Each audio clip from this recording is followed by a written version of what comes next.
सुप्रभात। आज अपन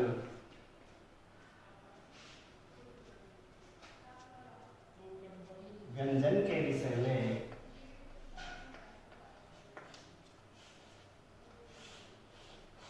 चर्चा करेंगे।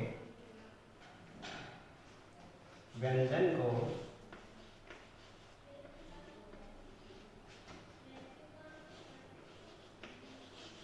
कॉन्सोनेंट यानी व्यंजन, कल अपन जाने थे हिंदी में टोटल व्यंजनों की संख्या मानी जाती है 33। इसी के साथ में कल अपन सीखे थे व्यंजन के भेद। मुख्य रूप से व्यंजन के दो भेद होते हैं। कल जो अपन सीखे थे उच्चारण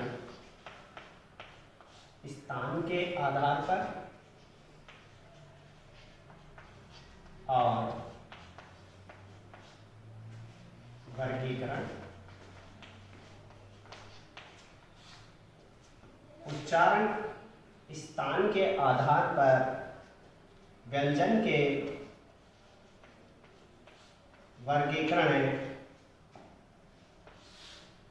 8 प्रकार से अपन सीखे थे।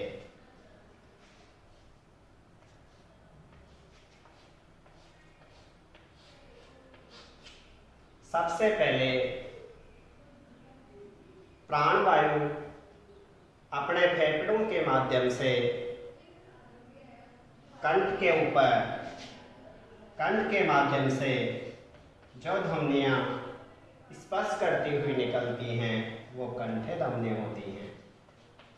जैसे अपन कल कै जो वर्ग था वो कंठे ध्वनि की श्रेणी में आया। नेक्स्ट जो तालु, मूर्धा, दंतव्य, ओष्ठ, दंतोष्टव,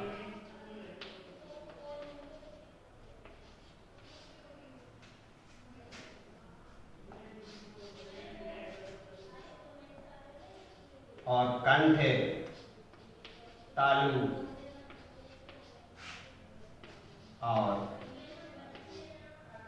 कंठोष्टव। इस तरह से कल अपन व्यंजन के वर्गीकरण उच्चारण के आधार पर 8 प्रकार से सीखे थे।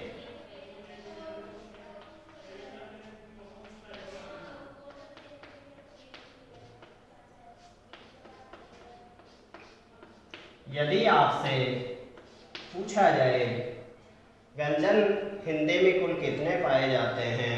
33। व्यंजन के कितने भेद होते हैं? 2, उच्चारण स्थान और प्रियतन के आधार पर। प्रियतन के आधार पर 2 प्रकार से डिवाइड किए गए हैं व्यंजन को। टोटल जो 33 व्यंजन हैं उनको उच्चारण के आधार पर विद्वानों ने 8 प्रकार से डिवाइड किया है। कंठे, तालु, मूर्धा, दंतव्य, ओष्ठ, दंतोष्टव, कंठ तालु, कंठोष्टव। ठीक उसी प्रकार से आज जो अपन हैं प्रियतन के आधार पर व्यंजन के जो प्रकार हैं उनको भली भांति सीखने का प्रयास करेंगे। प्रियतन के आधार पर व्यंजन मुख्यतः 3 प्रकार से डिवाइड किए गए हैं। सबसे पहला है स्वरतंत्री। स्वरतंत्री के कंपन, स्वरतंत्री में कंपन के आधार पर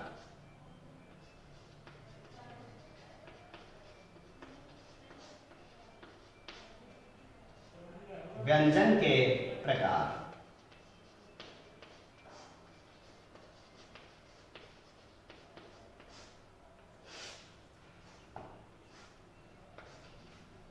प्रियतन के आधार पर 3 प्रकार से व्यंजन को डिवाइड किया गया है। नंबर पहला है स्वर तंत्री में कंपन के आधार पर वर्गीकरण।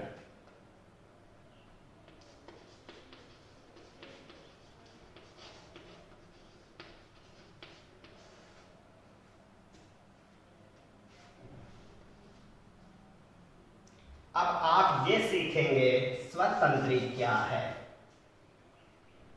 मनुष्य के गले में 2 प्रकार की ऐसी झिल्लियां पाई जाती हैं जो प्राणवायु जैसे ही अपने फेफड़ों से गले में की ओर ऊपर बाहर मुख की ओर निकलती है तो उन स्वर तंत्रियों में कंपन या हड़कंप ये सब होकर या होती हुई कंपन होती हुई जैसे ही अपने प्राणवायु गले के माध्यम से मुख की ओर निकलती है तो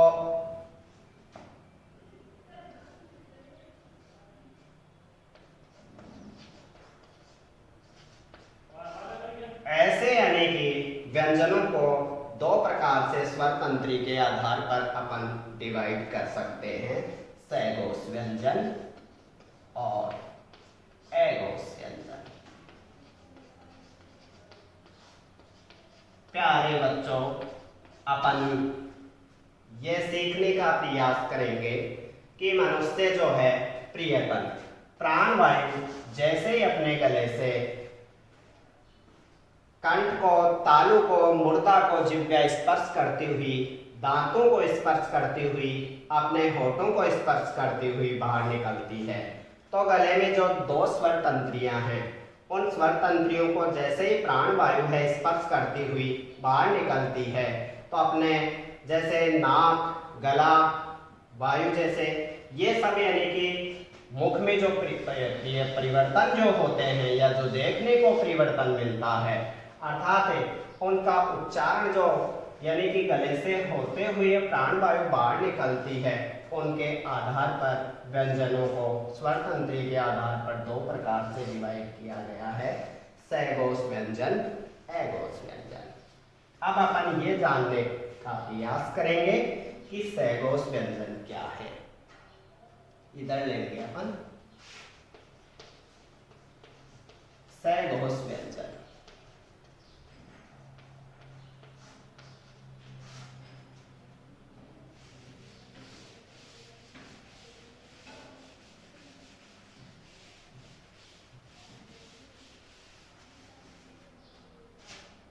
प्रियतन के आधार पर 2 प्रकार से स्वर तंत्री को व्यंजन के जो प्रकार बताए हैं, सैघोष व्यंजन और ऐघोष व्यंजन।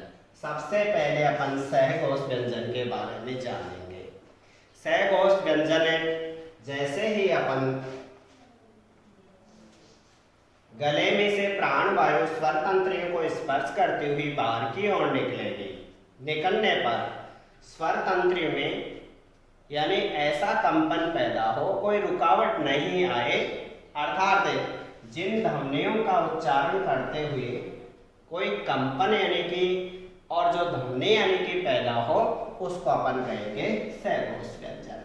जैसे अपन लेंगे वर्ग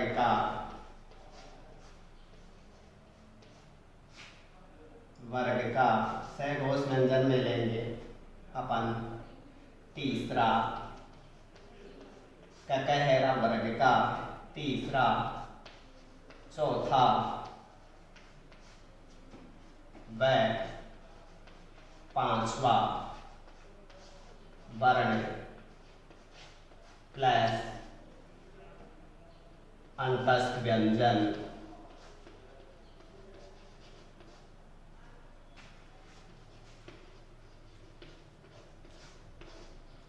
यह व ल व और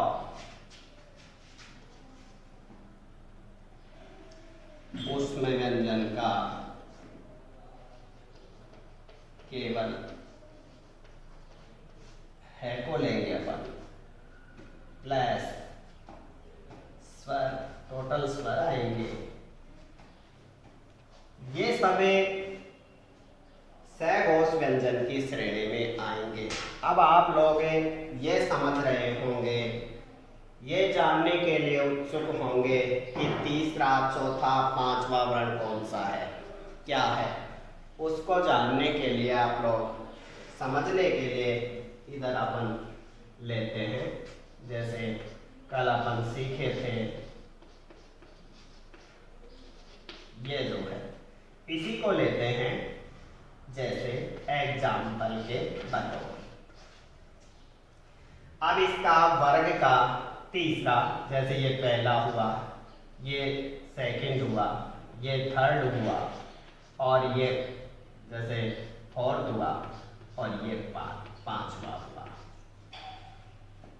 अब वर्ग जो है कै वर्ग है, अपने आप में घोष व्यंजन वो कहलाएंगे जिन ध्वनियों के उच्चारण में प्राण वायु है जो गले से निकलने पर स्वर तंत्री में कंपन जो पैदा होती है वो अपने आप में सघोष व्यंजन कहलाते हैं। जैसे वर्ग का कै वर्ग जो है उसका तीसरा ग है, जैसे चौथा घ और पांचवा। इसी के साथ में अब वर्ग का तीसरा ग, चौथा घ, पांचवा अन, इसके अलावा अंतस्थ व्यंजन य, र, ल, व और उसमें व्यंजन का केवल है और टोटल स्वर, ये सारे जो हैं अपने आप में सघोष व्यंजन कहलाते हैं। प्यारे बच्चों, आपसे यदि ऐसे पूछा जाए कि निम्न में से कौन सा सघोष व्यंजन है, क्वेश्चन आ जाए, जैसे इसी को लेंगे अपन, जैसे एग्जाम्पल में दे दिया अगले ने कै, पै, तै, इसके अलावा जैसे कै।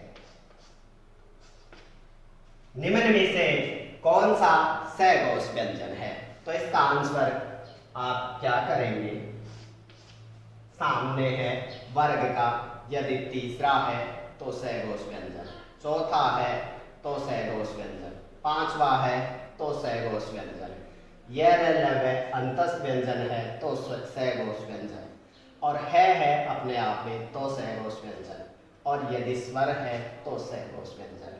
अब इसमें वर्ग का पहला है, इसके अलावा पहला है, इसके अलावा ये भी पहला है, और ये जो है ग है अपने आप में तीसरा है। तो स्पष्ट हो गया इसका आंसर क्या आएगा, जैसे फोर्थ हो गया, या जैसे फर्स्ट, सेकेंड, थर्ड और फोर्थ, तो इसका आंसर यह हो गया फोर्थ। ऐसे सीखना होगा, ऐसे कंपटीशन में क्वेश्चन बनते हैं, तो बेसिक नॉलेज होना अति आवश्यक है।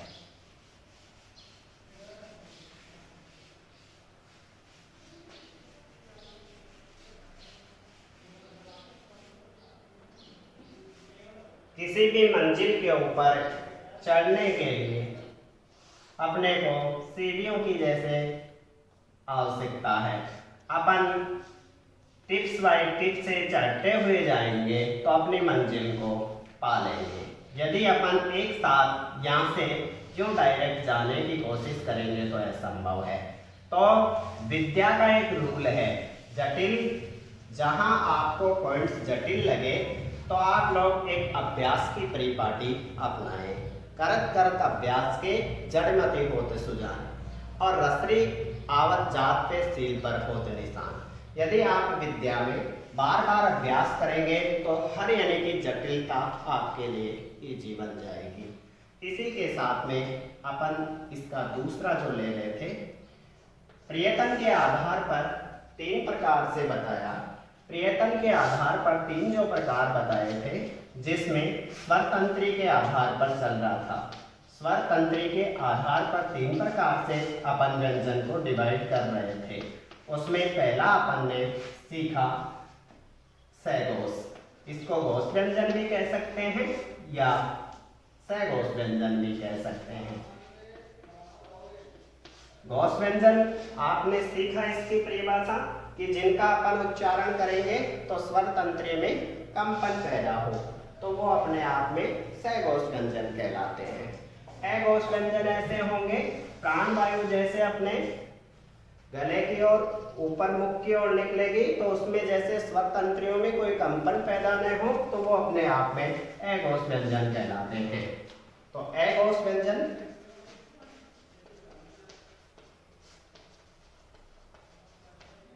अब ये सीखना है कि जिस तरह से आपने ये सीखा कि अघोष सघोष व्यंजन कौन कौन से हैं, जैसे ककहरा है, ककहरा में अघोष व्यंजन है, वर्ग का इसका सूत्र है वो ध्यान रखना होगा आप लोगों का।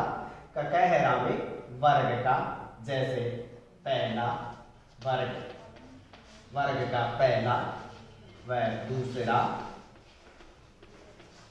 प्लस वर्ग का पहला दूसरा, इसके अलावा उसमें व्यंजन प्लस में विसर्ग और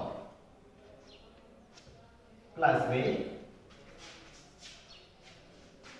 कै और फै, फारसी भाषा के शब्द है।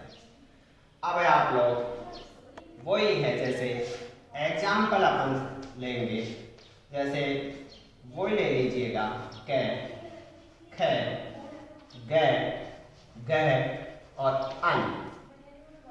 इनमें से वर्ग का पहला कै, वर्ग का दूसरा ख, यानी कै और ख, कै और वर्ग का पहला, जैसे छ में लेंगे, छ वर्ग में छ, छ, ज, झ और या, जैसे ट, ठ, ड, ढ और अं।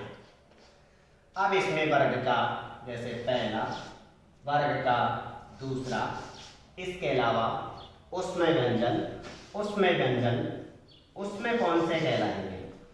उसमें व्यंजन वो कहलाएंगे जिनका अपन उच्चारण करेंगे तो हवा के जिन जिन यानी कि वर्णों का या जिन व्यंजनों का अपन उच्चारण करेंगे तो हवा जो है अपने आप में घर्षण करती हुई उसमें यानी कि अपने हवा जो गर्म यानी स्वर तंत्री को इस तरह से गले में स्पर्श करती हुई प्राण वायु बाहर निकले तो जो व्यंजन है, जो एक तरह से गर्म हवा जो है बाहर निकलने लगे रगड़ने से, तो वो उसमें व्यंजन की श्रेणी में आते हैं, जैसे से और से और है, ये अपने आप में उसमें व्यंजन की श्रेणी में आते हैं। इसके अलावा फिर चलता है विसर्ग। विसर्ग जो है वो भी अपने आप में अघोष व्यंजन है, साथ में कै और ख, ये फारसी भाषा के शब्द हैं, इनको भी अपन अघोष व्यंजन कह सकते हैं। तो स्वर तंत्री के आधार पर व्यंजन को दो प्रकार से डिवाइड किया है, पहला है घोष व्यंजन और दूसरा है अघोष व्यंजन। घोष व्यंजन किसे कहेंगे? आपने इसकी परिभाषा जानी, जिन यानी कि व्यंजनों का उच्चारण करने पर यानी जिसमें यानी कि जिन व्यंजनों का अपन उच्चारण करेंगे तो उसमें स्वर तंत्री में कंपन जो पैदा होता है वह सघोष व्यंजन कहलाते हैं, और जिन यानी कि व्यंजनों का उच्चारण करने में स्वर तंत्री में कोई कंपन पैदा नहीं होता है वो अघोष व्यंजन कहलाते हैं। अब अघोष व्यंजन और सघोष व्यंजन अपन जाने, वर्ग का तीसरा, चौथा, पांचवा, इसके अलावा यर, लव, अंतस्थ व्यंजन और है उसमें व्यंजन का है, इसके अलावा टोटल स्वर वो अपने आप में घोष व्यंजन कहलाते हैं।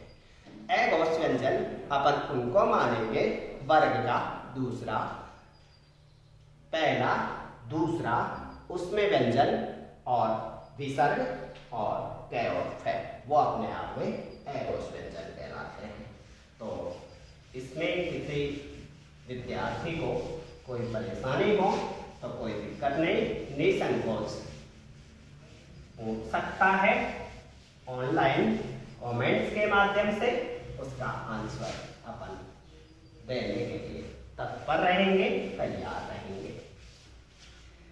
अपन जो सीख रहे थे इसका जो है फर्स्ट अपन ने पार्ट सीखा उच्चारण स्थान के आधार पर वर्गीकरण किसका, व्यंजन का।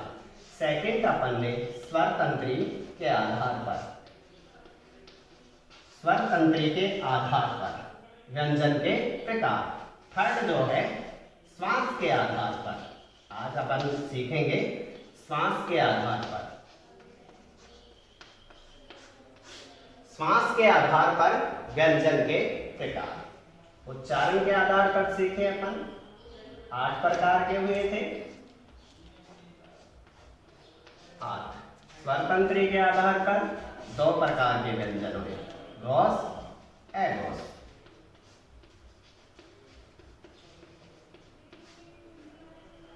अब अपन सीखेंगे श्वास के आधार पर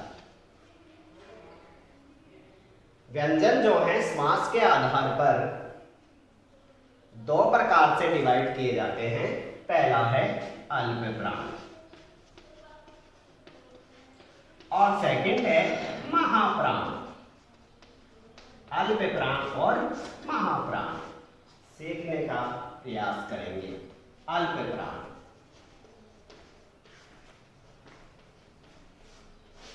अब अल्प प्राण कैसे होंगे, सॉरी इधर लेते हैं अपन।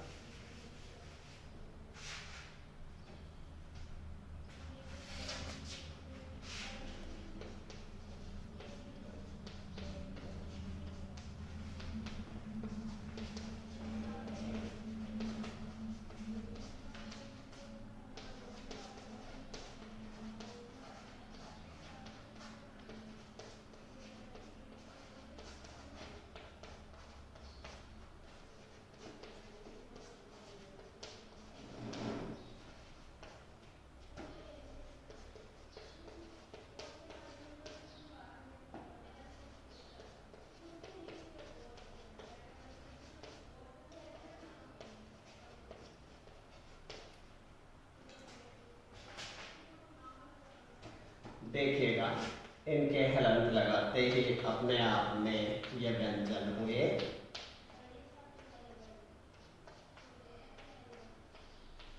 और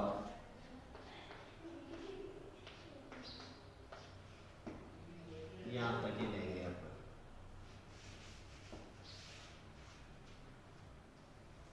श्वास के आधार पर व्यंजन को 2 प्रकार से डिवाइड किया गया है। अल्प प्राण, अल्प प्राण क्या है अपने आप में,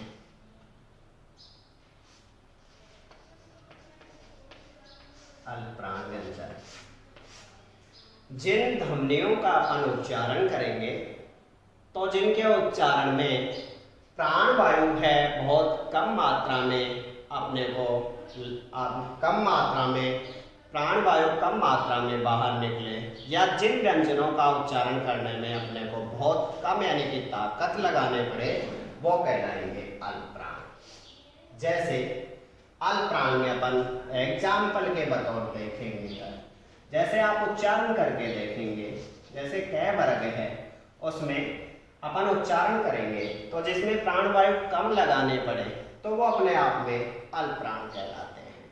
जैसे कै, ख, ग, ग, अन। तो जैसे वर्ग का पहला, वर्ग का पहला, तीसरा और पांचवा। वर्ग का पहला अपन इसको वर्ण भी कह सकते हैं, वर्ण हो अपने आप में ये वर्ण है, जिसमें वर्ण में क्या होता है, जैसे कै प्लस ए बराबर कै बना है, ये अपने आप में वर्ण था।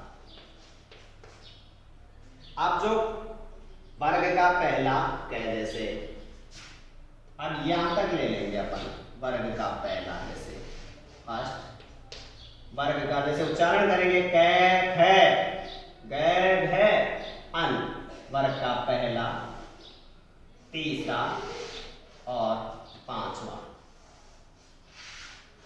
यह अपने आप में अल्पप्राण की श्रेणी है। वर्ग का पहला, तीसरा, पांचवा, यह अपने आप में अल्पप्राण की श्रेणी में है। प्लस में अंतस्थ व्यंजन। अंतस्थ व्यंजन आपको पहले से बताया जा चुका है। यह व, ल और व, यह अपने आप में अंतस्थ व्यंजन है। प्लस में जो अपन स्वर और दर्शाएंगे, तो ये सारे जो हैं अपने आप में अल्पप्राण की श्रेणी में आते हैं।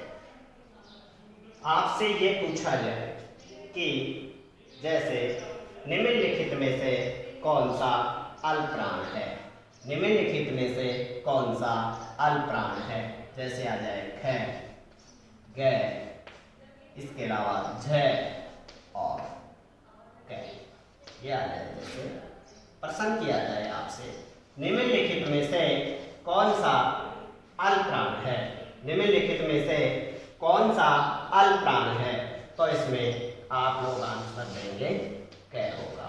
इसका आंसर होगा है, क्योंकि वर्ग का पहला, तीसरा, पांचवा, इसके अलावा ये जो है यह है अंतस्थ व्यंजन, अंतस्थ व्यंजन और टोटल स्वर, ये आएंगे अल्पप्राण की श्रेणी में। अब अपन सीखेंगे महाप्राण।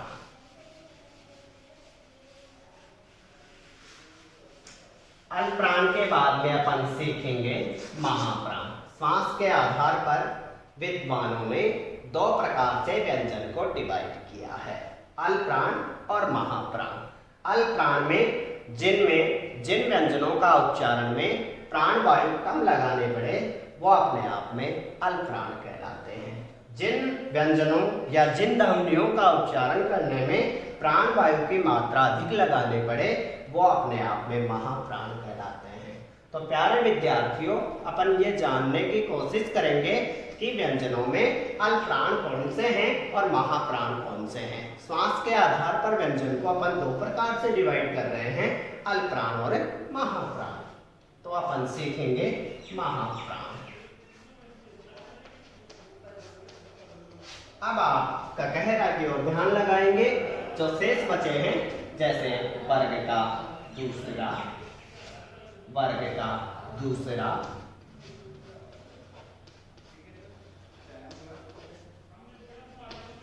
वर्ग का दूसरा, वर्ग का चौथा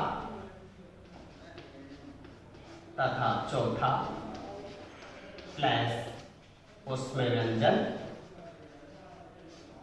अब आप लोग उसमें व्यंजन कौन कौन से हैं वो अपन ने सीखे। स, सर्प वाला स और है से है, यह अपने आप में उसमें व्यंजन की श्रेणी में आते हैं। तो महाप्राण, इनका आप उच्चारण करके देखिएगा। जैसे ख में अधिक प्राण वायु लगानी पड़ रही है, घ, तो सीधा स्पष्ट है आपके सामने कि आप स्वयं यानी कि अभ्यास करके देखें, उच्चारण करके देखें। जिन ध्वनियों के उच्चारण में प्राण वायु कम लगाने पड़े, ताकत कम लगाने पड़े, वो अपने आप में अल्पप्राण है। जैसे क, ख, तो ख में यानी कि अधिक आप लोगों को प्राण वायु लगानी पड़ रही है, तो यहाँ पे ख है और सेकंड और जो अपने आप में फोर्थ, ये क्या है, दूसरा वर्ग का और चौथा, इसके अलावा उसमें व्यंजन, ये जो है उसमें व्यंजन, उसमें व्यंजन से, ये जो है से और से, ये है उसमें व्यंजन। ये चारों महाप्राण की श्रेणी में आते हैं।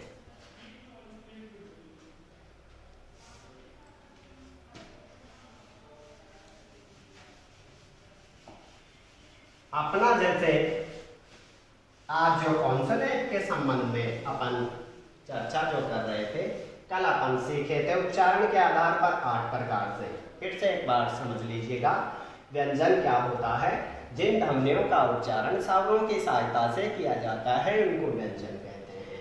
व्यंजन हिंदी में 33 हैं। कहाँ से लेकर कहाँ तक अपन सीखे हैं, कैसे लेकर अपने आप में है तक, वो क्या थे, 33 व्यंजन थे।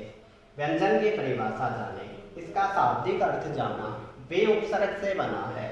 इसके अलावा विद्वानों ने इनका भेद किया है। पहला इन्होंने किया है उच्चारण स्थान के आधार पर, सेकंड जो किया था स्वर तंत्री के आधार पर व्यंजन के प्रकार, तीसरा जो इन्होंने किया है श्वास के आधार पर, और चौथा एक रूप और है मुख के अव्यय के आधार पर, मुख अवयव के आधार पर।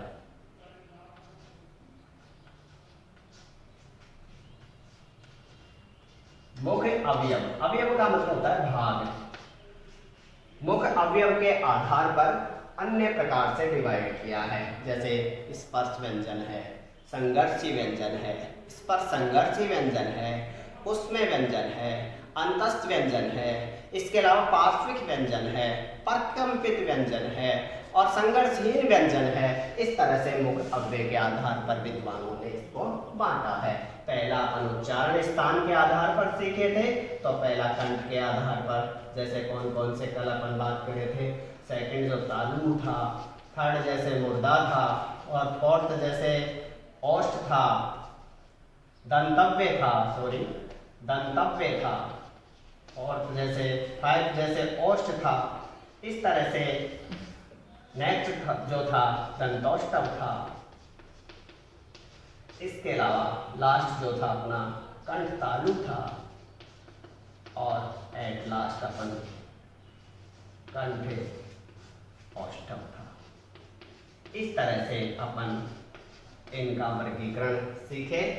उच्चारण स्थान के आधार पर इन्होंने 8 प्रकार से डिवाइड किया था, स्वर तंत्री के आधार पर 2 प्रकार से, घोष और एघोष। अपन ये जाने घोष क्या हैं, एघोष क्या हैं, इनके एघोष व्यंजन कौन से होते हैं और सघोष व्यंजन कौन से होते हैं, इनकी परिभाषा भांति भांति रूप से अपन ने सीखी। और ये भी सीखे कौन से को व्यंजन को अपन एघोष कहते हैं, कौन से को सघोष कहते हैं। इसी प्रकार से श्वास के आधार पर विद्वानों ने 2 प्रकार से अल्पप्राण और महाप्राण, जिन ध्वनियों के उच्चारण में प्राणवायु कम लगाने पड़े उनको अपन अल्पप्राण कहेंगे, और जिनमें अधिक ताकत लगाने पड़े, प्राणवायु की मात्रा अधिक लगाने पड़े, उनको महाप्राण कहेंगे। अब लास्ट जो पॉइंट था अपना,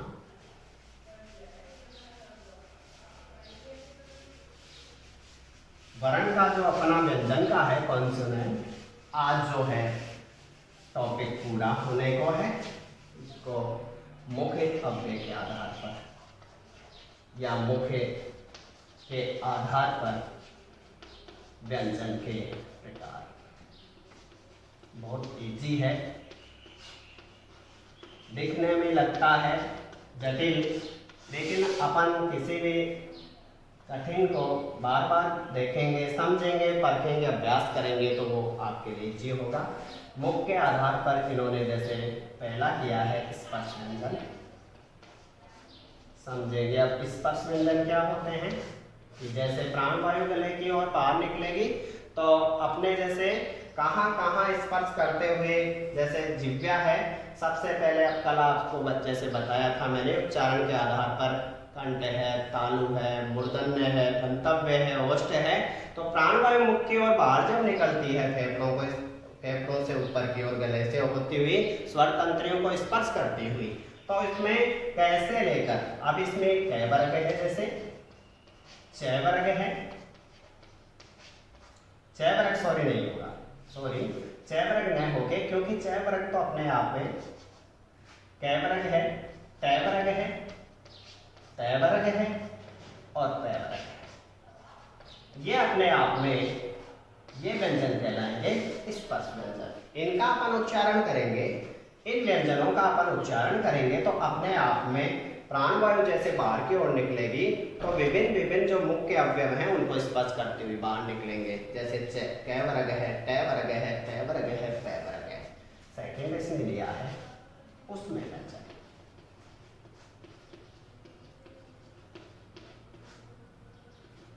उसमें व्यंजन अभी अपन सीखे थे पूर्व में, इसकी परिभाषा जाने, स और है, ये अपने आप में उसमें व्यंजन की श्रेणी में आते हैं। इनका अपन उच्चारण करेंगे तो प्राण वायु जैसे बाहर निकलेगी मुख की ओर, तो हवा जैसे है गर्म होती हुई निकलेगी, घर्षण से गर्म होगी, तो अपन इनको उसमें व्यंजन कहेंगे।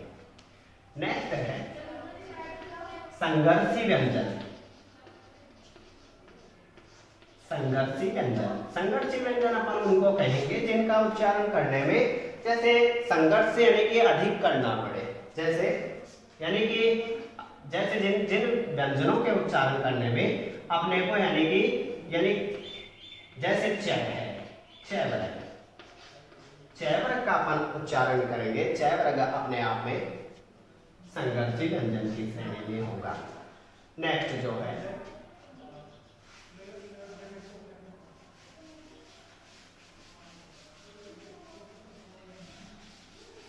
मुख्य रूप से इसके अगला जैसे है उत्सित व्यंजन, ये भी मुख्य अव्यय के आधार पर ही है। उत्सित व्यंजन कल अपन सीखे भी थे।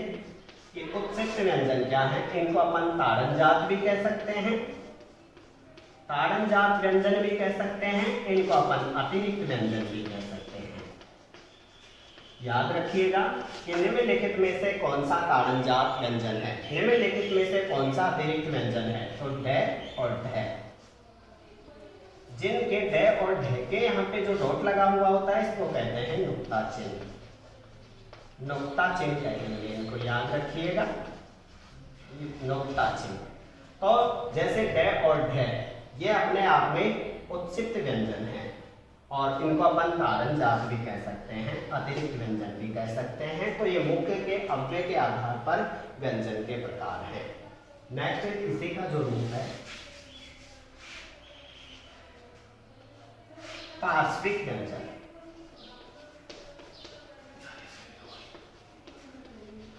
पार्श्विक व्यंजन, पार्श्विक व्यंजन वो कहलाएंगे जैसे प्राण वायु जो है, पार्श्विक व्यंजन जैसे प्राण वायु अपने गले से बाहर के ऊपर की ओर निकलेगी तो अपने जिह्वा है एक तरह से मूर्धा को यानी कि टच करेगा, यानी कि अपने जिह्वा है एक तरह से बेलनाकार आकृति की बनती है। जैसे आप स्वयं उच्चारण करके देखिएगा, ले, तो ले उच्चारण करेंगे तो जिह्वा है बेलनाकार आकृति में बनेगी, तो वो पार्श्विक व्यंजन है। एक है प्रकंपित। बस अपना टॉपिक पूरा होने को है। प्रकंपित व्यंजन, प्रकंपित व्यंजन वो है जैसे हवा बाहर निकलेगी तो अपने जिह्वा है एक तरह से कंपाती हुई यानी व्यंजन को बाहर की ओर निकालेगी। जैसे आप स्वयं उच्चारण करके देखिएगा, र, तो अपने आप में अकेला पार्श्विक व्यंजन ल है और र है वो प्रकंपित व्यंजन की श्रेणी में है।